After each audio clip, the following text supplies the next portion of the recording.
Hello everyone, today I'm going to talk about how to apply pre-glued edge bending. First, you need a particle board, melamine, scissors, and 3-in-1 trimmer. At the beginning, just make sure that the edge that you're going to apply pre-glued edge bending is clean and dust free. And then we're going to measure our pre-glued edge bending according to our particle board. Just cut it approximately, it doesn't have to be exact measure. Then we try to fit it in the edge. It doesn't have to be perfect at the beginning because we're gonna trim it accordingly. After placing it on the board, then we can start ironing.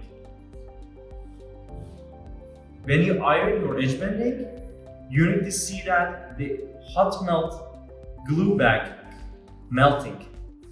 If it is melting, you should just press on it and wait a little bit.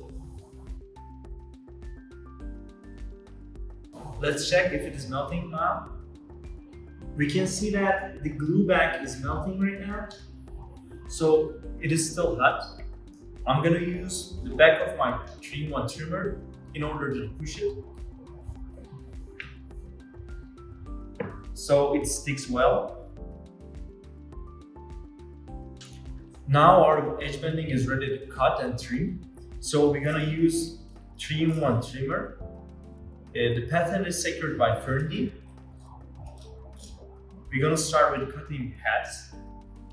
We place our 3-in-1 trimmer at the exactly head of the edges.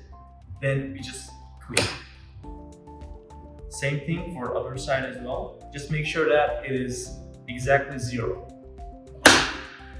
Now we're gonna trim the edges. So you can use the same tool for trimming edges as well. I am starting from the beginning. So just squeeze it from the both sides. It trims simultaneously.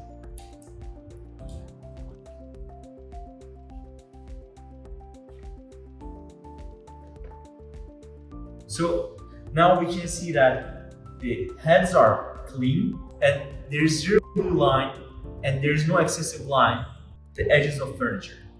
You can reach our tools at ferndi.com and feel free to contact with us from store@ferndi.com. You may see the links below, and thanks for watching.